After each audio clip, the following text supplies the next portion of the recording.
Adventure of Pipeman on W4CY Radio.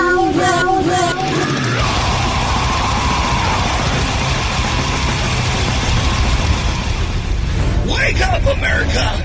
It's time for the Adventures of Pipeman on W4CY.com, West Palm Beach's #1 internet radio station. Here's your host, the Pipeman.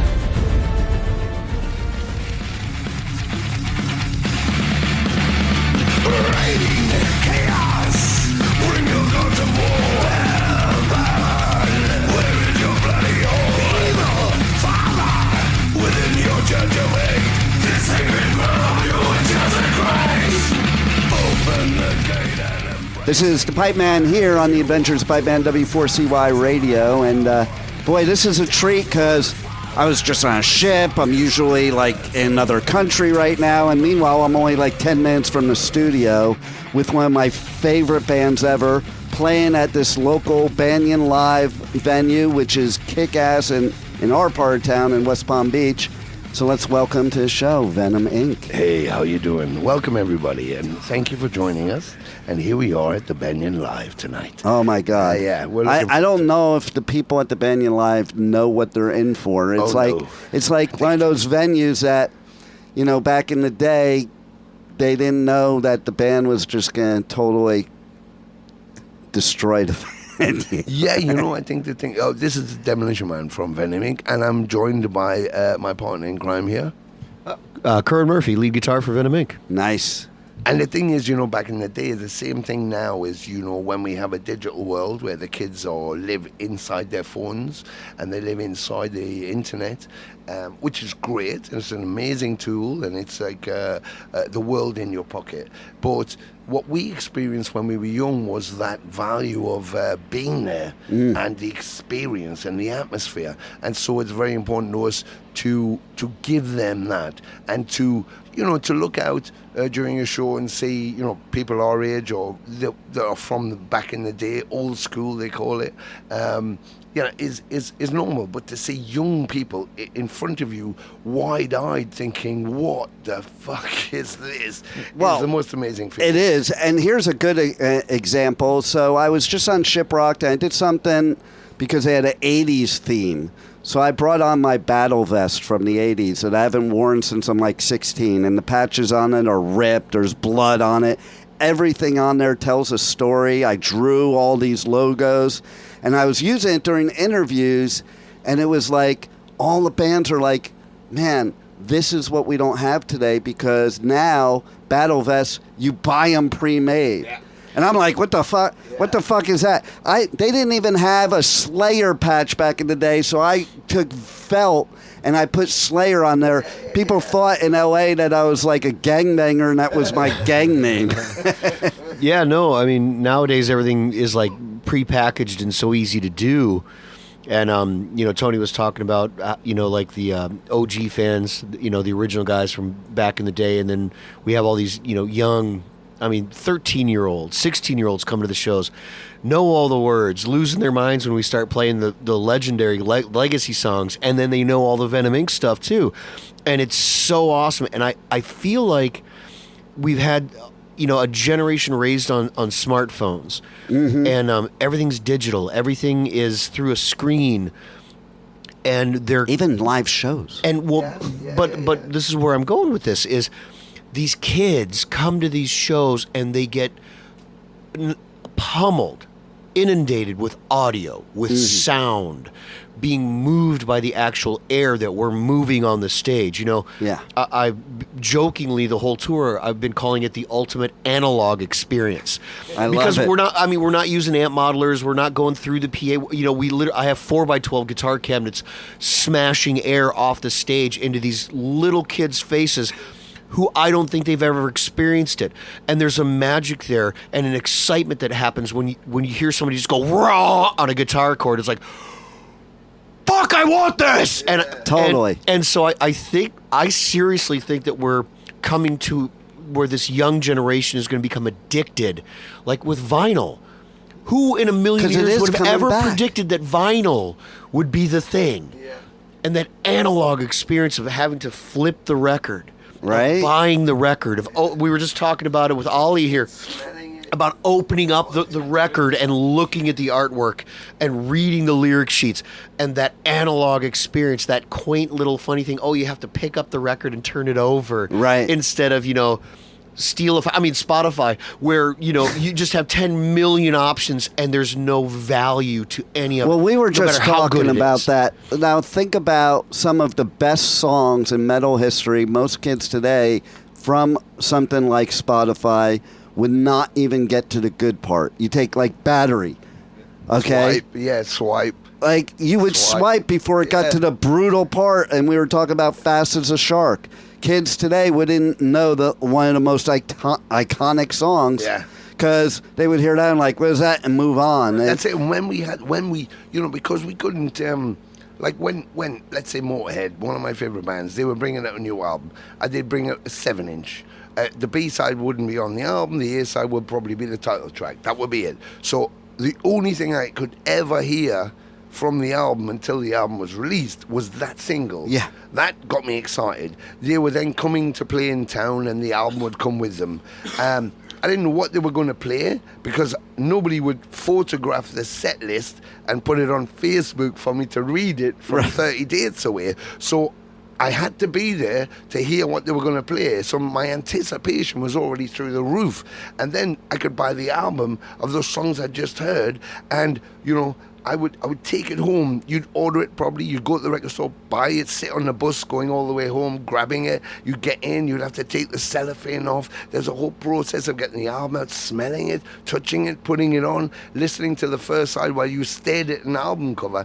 And the album cover could be interesting or it could have fucking nothing on it but the name of the band, and you still stared at it while you were listening to the record. And then it stopped, and you put the other side on and stared at the album cover. There was a whole tactile and the lyrics thing. The lyrics, it was a ritual, my kids are always like, how do you know the lyrics to every single song? It's because you spent your hard-earned money as a teenager, listened to these albums over and over and over again with the lyrics in front of you and memorized them like you were part of the band. Yeah, absolutely. You know? And there was something that, Jeff Mantis always, when he composed, would always go. He always composed thinking about the audience and when they're going to join us singing the chorus. It's like Judas Priest. If you go to see Judas Priest, you all sing the chorus. You might, we all pretend we know the rest of the words and make them up, as we do. But everybody sings the chorus. Yes. Because it's like it's just part of the experience, And that came from that tangibility, from the records, from the releases which we had.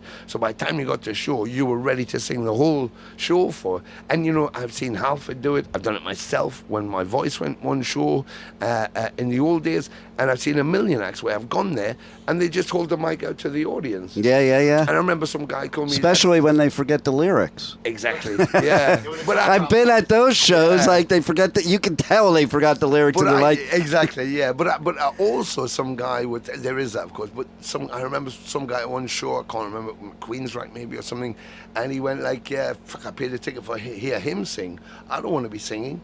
I went, yeah, but it's not about that. It's the experience. It's about going...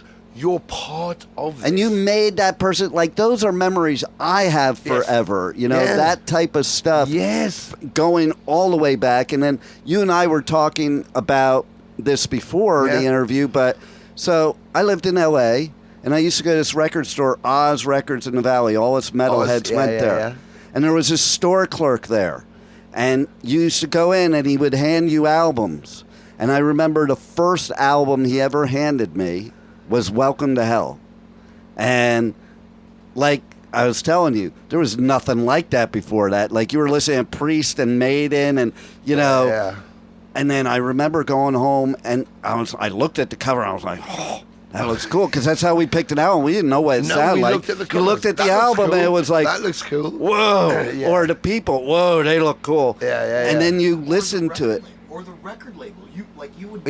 You would buy albums off like Metal Blade Records. Well, clearly every band on that label is or Roadrunner Records, or you would look for the label if you didn't know. So here's a trivia question for you.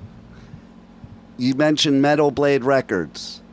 Do you know how that relates to what I'm saying? No. Brian Slagle's shop. Brian Slagle was that store clerk was his at store. Oz Records. And Zazula's. Yep. You know who I lost, and I still Oh, my God. miss them dearly. But you know, my mentor, my guru, John and Marsha, and that's how they began. They had their record store, became Megaforce. You know, And you know, look at them, brilliant, because like I was at the first Metallica shows ever in LA. Yeah. And then when they left us to go up to the Bay Area and left us with all the hair metal shit, Yeah, me yeah. and my bro used to hitchhike up to the Bay Area to go Yeah. to the real shows.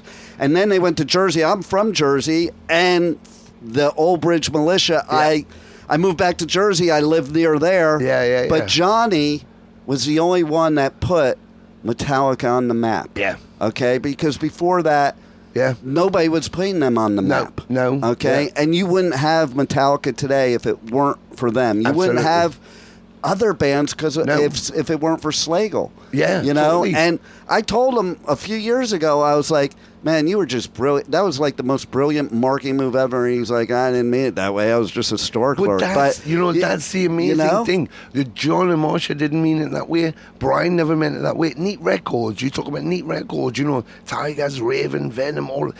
Dave had no idea. Dave would stand there and people would go, so what's your business model? He go, I've got no idea. While he was eating his Indian curry, going, Right. I don't know what's going on.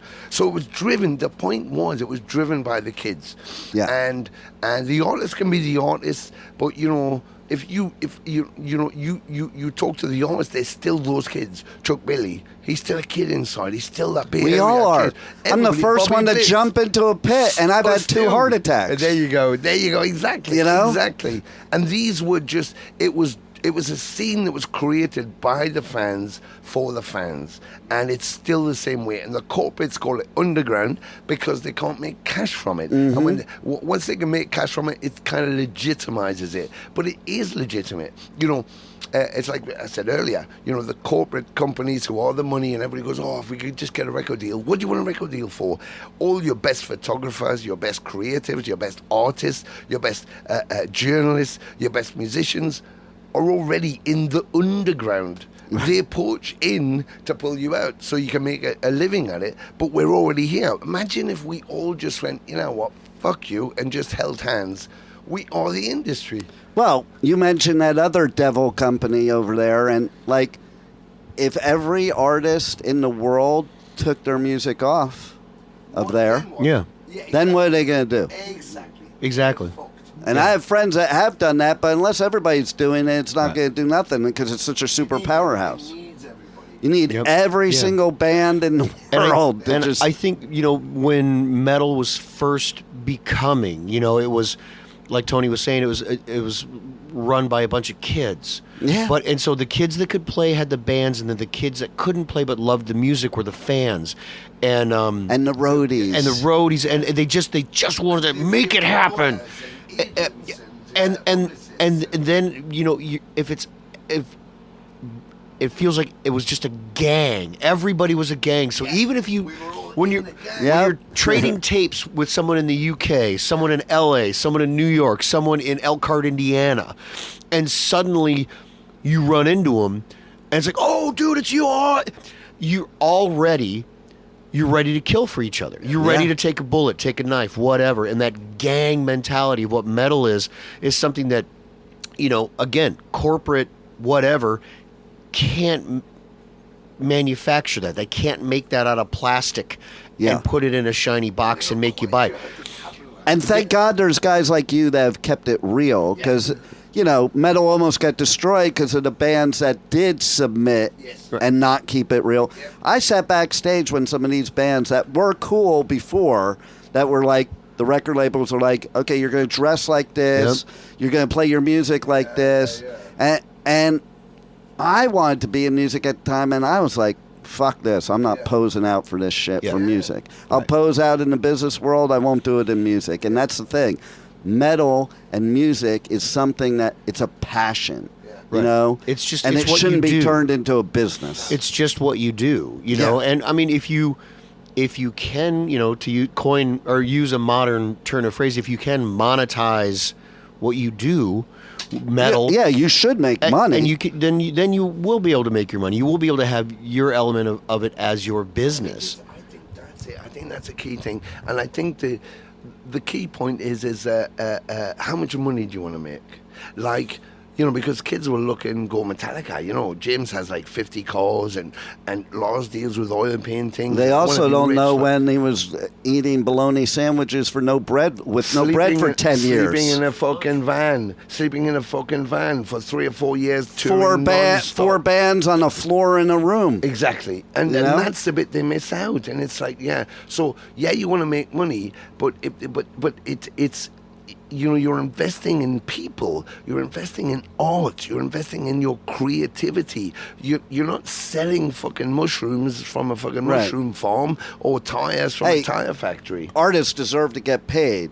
The problem is when you bring the corporate people in, the artists don't get paid. Yes, you know, Spotify, classic example, and how the industry works. Lars was right. Business model. Everybody was mad at him, but Lars was right. When he came out and said Napster, I remember walking into my local club, you know, because Newcastle was a haven of metal, and going and everybody was talking about Lars saying that, and I was like, but he's right, isn't he? And they were like, no, they're just money greedy, and he wants more money. And I said, I don't think that's what he wants. I said, there's a flip card because if it all goes digital, then what? How have you got control? And now all anybody complains about is the digital world in there, you know?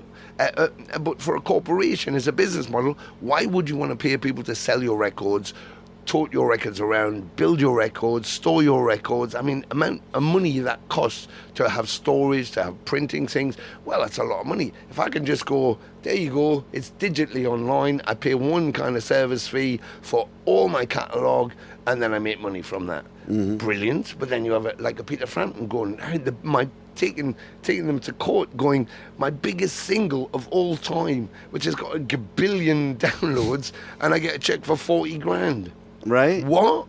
Where's my money gone? Snoop. Which is why you have to support bands and buy their merch. Absolutely. Because that's the only way they make their money. It's important. And if they just make enough so that they can keep doing it, that's the point. They don't need a house in Malibu. They don't need a fucking Ferrari. They don't need Gene Simmons' lifestyle. They just need to make enough money that they can do it for a living and keep producing this art that we can all share. Absolutely. That's the point. Because it is the best therapy ever. And like I've said recently, with all the stuff going on in the world, if we just had one music festival where the whole world had to go to it, we would stop all the bullshit that we're doing. Because at music festivals, especially metal ones, there are no outsiders. There is no attacking. No, it's the gang. That's the gang. Right. Let's make the whole world the gang. You go to Rockplast in Romania or Vakken, and you see these Bloodstock. I loved the community at Bloodstock. I cover that every year. We talked about it, and just the community. These multi-day festivals. And people go to these things. It's like, well, I don't like every band on there, but I like a lot of the bands on there. And then you go and you meet other people that you don't fucking know. You crack a beer, you hang out, you headbang, mosh, have a great time. You camp out, get wild, have fun, and that's that gang mentality of metal. No doubt. I may not like that band, but they're metal, so they're my brothers. I'm fucking ready to go to war with them. Well, and that's it's funny you should say that, because there was one of the festivals I covered. It was all over the news, where MGK started saying shit about Corey Taylor. Do you remember cute. that? Do you remember that? That's adorable. Okay. Yeah. And David Draymond, because Disturbed performed next, got up and said, he basically spoke directly MGK, and he's like, because MGK said something about some tired old 50-year-olds, blah, blah, blah. And he goes, this 50-year-old will kick your fucking ass. And every other band, they got all on Corey's side and all banded together, because you don't fuck with the metal family. No, you don't. Exactly. And if anything proves anything about metal, the longevity of metal, right now what in my head will be the eternity of metal, is the fact that you've got a band like Iron Maiden still going, right, and not sucking. And not sucking. Not Exactly. not detuning, not going to tracks, not on clicks, not on triggers. Fuck you, they're playing. Yeah. And you got a band like Venom Inc. Fuck you, we're playing. Yeah. You got a band like Slipknot, Metallica, still playing. Yeah. You know, I remember when I was working one of my shitty fucking jobs, you know, when I was a kid. And, hey, long hair, you know, my boss, you want to be a fucking rock star, huh? And I'm like, well, not a rock star, but I want to be a musician. I want to be on a record label. I want to make records. I want to tour. I want to have fun and all this stuff. I want to play guitar for a living. What happens when you turn 30 and it doesn't happen? I'm like, well, there's always time to go to college. There's always time to get a regular job. What happens if nothing happens? Like there's people in every industry. But then the very first professional band that I played for, I realized that some of the guys in the band were almost 40. Oh, heaven forfend! I know, you know? right? And then you know, you see like Motorhead Lemmy. Lemmy played almost till the day he died. How about this? Well, look at Ozzy, but how about this? When I was a teenager in the 80s, the bands I were going to see were all my age. I've noticed this recently, okay? Yeah. I'm like, this is freaking phenomenal, because when I was a teenager, we wouldn't be going to see 50-year-olds play metal. We would. It was like Metallica was only a couple years older than me. Slayer was the same age as me. Like we were all the same age. And now I go to festivals, and man, you see Metallica, okay, like at Hellfest. Yeah. And you have 100,000 kids that are watching these dudes that are in their late 50s and 60s. Yeah. Or people that are going to Ozzy. Look at Ozzy, man. No, totally. I mean, like, who would have thought Ozzy'd even be alive? Well, exactly. Like, Ozzy didn't. Oh, my God. Everything he did, it is life. Yeah. It's amazing, but people would, if he went out there today, people would go see him. Of course. At any age. Yeah. Or I see people at shows wearing, kids are like 4, 5, 6, 7 wear Misfit shirts. Yeah. And they know. Yeah, exactly. And they know the Misfits. Yeah. Grandma and Grandpa bringing them to rock shows. That's me. That's me. So now, you know, when, you know, metal was beginning in the late 70s, early 80s. And it was, like I said earlier, like, you know, the kids that could play had the bands, the kids that couldn't play were the fans. And it became this thing, and now that it has continued and not feels, this fad is going to go away. Grunge killed metal, pop killed metal, R&B, hip hop killed metal. And now you've got, you know, the children of the people, of those kids that were fans, and the children of the children. I've taken my son in his first mosh pit. He's now 40, and I've taken my two of my grandsons in their first mosh pits. Again, I know I said it earlier, but on this tour, I'm looking at 16-year-olds. There was a girl with her dad. Her dad drove her 2 hours to our concert at the King of Clubs. 13 years old, knew every word. Every word of every song, and we would start a song, and she literally, it was like Beatlemania. This little girl would lose her mind, and then start singing all the words. And at the end of the show, and everyone that has ever met one of their heroes in metal, she walks up to me and she goes, "Your music has gotten me through so much shit in the last year. It has saved my life." And I'm like, "You're 13 years old. I can't believe you're telling me the same story that if I ever get to meet James Hetfield, I'm going to tell James Hetfield." Because, and it's that universal and now this generational thing that just, it will not fade. It cannot fade. It can only continue to be. Well, I think about it too. Like, okay, so what did my dad listen to? Shit like Frank Sinatra. There was not that connection you have now. You didn't see that. And now, like, to your point, you have that connection, multi-generational, because it was the beginning of metal. Yeah. You know, like... It had never been before that. No, I mean, here's a funny thing, okay? One of my interviews went viral, like, everywhere. It was with Carmine Appice, and we were talking about what bands were metal and what wasn't, and it was... This is why it went viral. He said, "I don't think Black Sabbath was the first metal band. I think Metallica was." And he was talking about the jigsaw guitar. Yeah. But then there's people that, I was doing searches. You know, if you do a Google search, what genre is Led Zeppelin? Metal, it says. believe it or not. But they did have metal shit. Some Communication Breakdown's a pretty metal freaking song, back then. Or rock like and roll. Mountain, Yeah. okay? That was Cream could have been considered, but you had this evolution, and then but that's it. Now you have a band like Venom Inc. It's that influential evolution of music. Absolutely. Where you're drawing from all of these things and making it into something else, and it's a natural step. I mean, you talk about that, the classifications, and that was the whole idea why black metal was made. That album was made because when the interview took place, the guy was sitting there with a fucking copy of Curran, and on the cover was John Bon Jovi. And he was going like, so metal band. He went, is that metal? He went, well, kind of, yeah. And they went, well, if that's fucking heavy metal, if that's metal, we're not fucking metal then. Right. And he went, well, what are you? They went, black metal. And the album was there. Now it's a genre, and you have young kids who are into black metal with all the face painting and stuff. It's a genre, and they go, well, Venom's not really black metal. It's like, I know that. I was going to say that. well, it's like, actually, it's like, my point is, actually, if you look at it critically, Venom are the only black metal band because they said that's what we play. Our music, the way we play it, is black metal. Yeah. And so the genre has taken the title, more influenced by Bastard than Venom, really. But so sound-wise, it's different. But they've Kronos has said this so many times as well.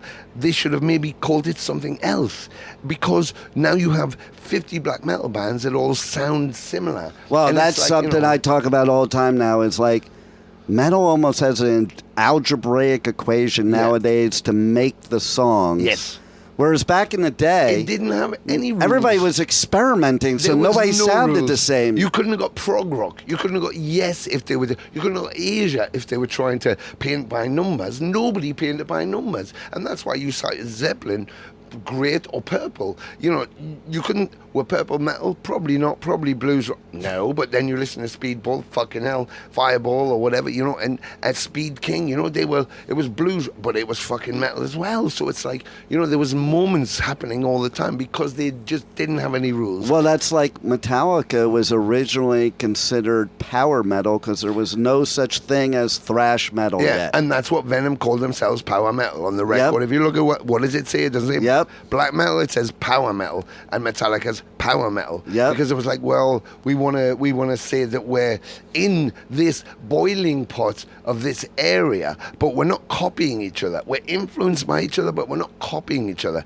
And now you have the genres like death metal, which is amazing, all the genres I love, and there's amazing bands and all, but the young kids are like copying their favorite band. It's like, you don't have to be them. No, They you be are them. yourself. You have to be you. When I would go to a concert, I might see, Judas Priest, Motorhead, AC/DC, fucking Foreigner, Rose Tattoo. None of them sounded like each other. They were all totally different, but they were all in my. That's my what wonderful. blows my mind at Hellfest is the idea that there's a black metal stage and a death metal stage to even separate those two genres to one specific stage. And that's the point. This tour this is a gloves off tour.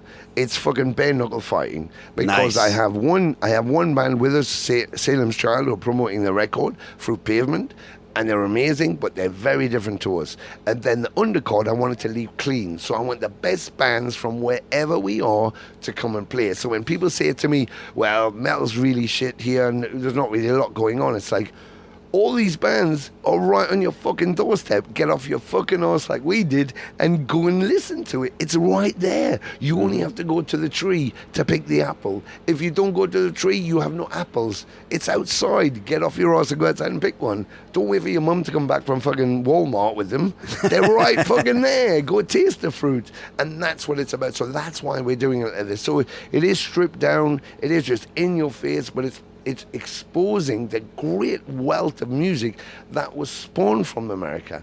From the Delta Blues all the way through Elvis, through fucking Bill Haley in the Comets, one of my favorites, and all the way through history. It's like, the world got rock and roll out of America. So to stand there and try and tell me that it's dead is like, you must be fucking joking. All you have to do is go to some of these festivals nowadays, and metal there's is a million people. like, listen, Yeah. I would have never imagined imagine back in the day that you would have a festival with 100,000 metalheads. Never. Like, I used to go see Slayer with 24 of my friends. Exactly. That was it. Exactly. You know, and stuff like that. When I'm in the middle of fucking Arizona and I'm sitting at a truck stop and there's a kid serving burgers to fat truckers and she's got a couple of piercings and a tattoo and she's dressed in black and she looks like desolate because she lives in a town where people are going, she's some kind of freak because she doesn't, I don't even understand what she listens to.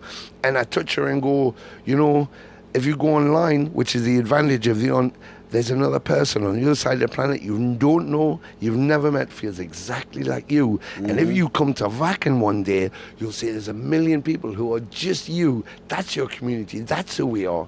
You know, and you know, I'm opposed. I hear underground all the fucking time. It's like, what is the underground? Where's this underground? I don't see any underground. I just see us. I don't think it is anymore, and, you know, I think that's like a teenage thing. Yeah. You know, because you grow up.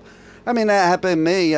Listen, when Metallica did the Black Album, like, me and my 25 friends, we were like, fucking posers, sellouts. We're never listening to them again. They're still one of my favorite bands, you know, but if they did, when you get older, you realize if they didn't pave that way, we wouldn't have the scene we have today. Then it truly would have gotten killed. Exactly. Yeah. It can't stay underground forever and survive. Yeah, you need a flag bearer. Zeppelin were a flag bearer. The Beatles were a flag bearer. Yeah. You know, and Elvis was a flag bearer, and Chuck Berry, but then so were Deep Purple, so were Black Sabbath. Yeah. So it's like, yeah, well, you need the next one. So to say, well, it began at this point, no, it was always coming. It was always there.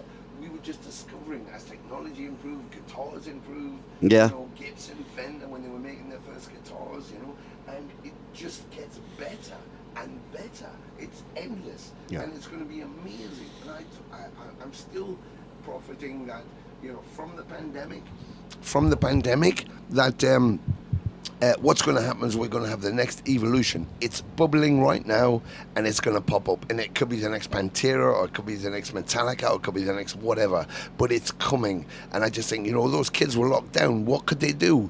Some of them turned to music. Some of them started playing music and writing music. And they're out there somewhere. And I want to expose that. I want to find them and just go, there's your platform. Go change the world. Just go change the world. It's starting, too, by the way, because there's this band. They were on Shiprock. They've been on a bunch of festivals. I met the band because I was covering Louder Than Life. They did the old school thing of they drove up and they crashed the party. They were in the parking lot. They set up their trailer and played. And Danny Wimmer came out and was standing out there watching them instead of kicking them out of there. And he put them on the stage the next day. Their name is Silly Goose. And they are like what it was back in the day. Exactly. You know, Metallica played the first show that they did at the Hammersmith Odeon, and I don't know if you know Warfare, Evil from Warfare. He did lots of work with Lemmy and Eddie, and Algie Ward from Tank, and he was in the Angelic Upstarts for a bit, and he created this metal punk band called Warfare, and they were on Neat Records, and Metallica were playing the Hammersmith Odeon, and Evil was like, he was a drum vocalist, a bit like Dan Bilka from Exotica, and he was like, we have to be on that bill. We have to be on that bill. And of course, our record label, Dave Woods, you know, who didn't even know what was going on, was like, I don't know how to make that happen. He was like, but we have to be on there, Dave. And they didn't have management. And in the end, it was like, it's not going to happen. So he's like, okay. So they rented a fucking van.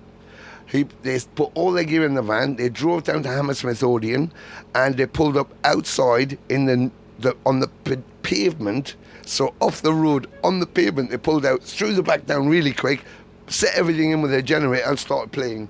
And they played the full set before the police fucking went, what are you doing? You know, and I was like, great. So all the fans outside waiting to go and see Metallica. They opened for this Metallica. band, Silly Goose, did a subway show. Oh, man. I mean, They went in a subway car, set up, and were playing as the subway was going. And you know, I said on those points, I said, you know, when kids are going, yeah, but you know, I want to do this, but I haven't got this and I haven't got that. I said, you know what? For the first 5 years of me doing this shit, I didn't own one piece of equipment. I'd knock on someone's door and go, can I borrow your bass? Have you got a pedal? Can I borrow your little amp? And that's how I did it. And then I'd take them back the next day. So the point is, if you want to do it, and the subway thing, evil with it, you just do it. Nothing will stop you. And that's because that's what you're destined to do. There's a difference. There's two guys or girls or people. You know, one is in a band and the other is a musician. Yeah. And the guy in the band or girl in the band or person in the band might get turned off at some point, leaving just to a regular job because it hasn't happened and I had these ambitions and I don't play anymore. I may play for fun. The musician never retires. They'll be there until they die playing. Well, I look at it this way. You were saying before about rock star. I think it's like that. There's two types of people. There are the ones that go, oh, I want to be a rock star. Yeah. And then there's the ones that want to be a musician. Yeah. Yeah. Yeah. Totally different. Yeah. Someone the trappings of the rock star or doom, whatever that is. So they want Doesn't even really exist anymore anyway. But you know, for years I used to hear Gene Simmons and them saying, well, I'm in it for the pussy. And I was like, you know, I'm straight and I love pussy.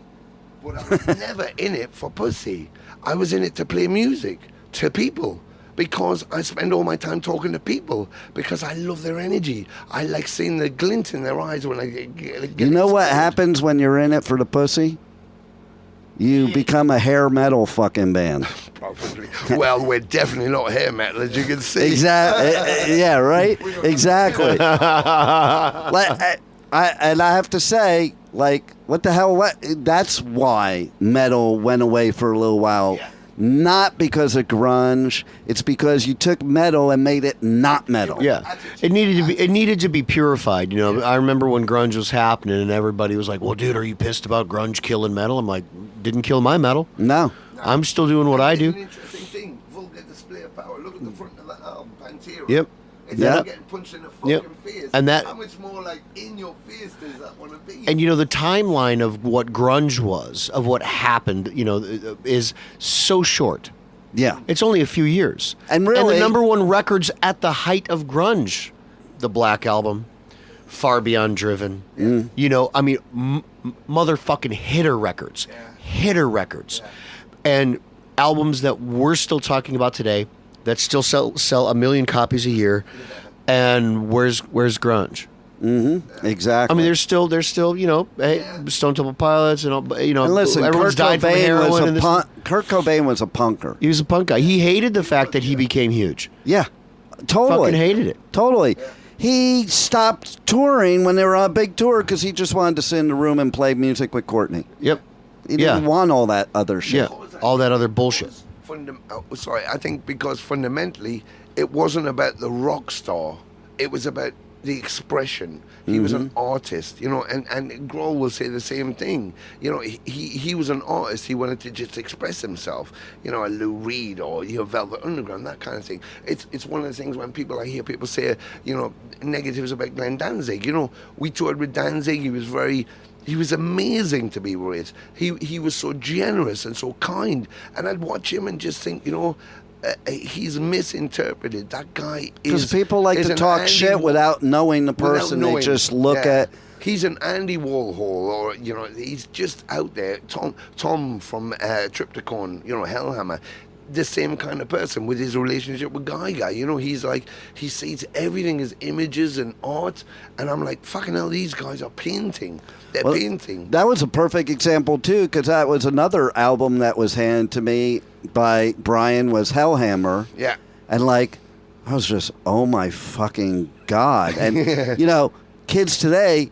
They would have to wait like 15 minutes before they got to the song because that whole album was just like one big noise. When's the song start? Yeah, noise. You know, and when they turned around to Tom, which was like, he's a dear friend, and when they turned around and said, we want you to, you know, do Hellhammer shows, he said no initially, and everybody was trying to get him to do it, and he was like, when we did Hellhammer, you all said we were shit. You all fucked us off. You wouldn't give us a time of day. And now you want to make money out of it. I'm not interested. Right. I mean, he capitulated in the end, but, which I'm glad he did. So a new generation can hear these things live. But I respected that because it was like, we didn't care about us when we were starting because it was corporate. You know, the corporates are now going, ooh, you've got a lot of fans. what's your likes on Facebook? That's the first fucking thing. When you join an agency or anything corporate, they go, how many likes have you got on Instagram? Who gives a fuck how many likes I've got? What is that? Some guy in fucking Kuala Lumpur is coming to my show tonight. He's in fucking Kuala Lumpur. What time is your set anyway? Because we don't want to miss your set. Oh, I don't know. We have no idea. 8 o'clock, isn't it? 7:40 now. Oh, well, we're getting closer. I don't know. I've got no idea. See, I'm glad I said something. I'm glad you said something. Maybe we should end the interview because you might have a show to do. Good night. Thank you very much for joining us. And next week, we'll be talking about your favorite recipes from the junkyard. We love you, and good night. I love it. Venom Inc. here in West Palm Beach. I didn't have to fly all over the world to come see you, which I would, and you know that. He walked here. Literally. I think I got my skateboard. And what can we expect tonight? In like 5 minutes. Once again, the full Furious analog experience. Heavy metal, loud as fuck, smashing you with sound, throwing notes at you. That's what you can expect at a Venom Inc. show. Absolutely. Every time, every night. I can't wait, and Neither can I. Fucking, it's going to be badass.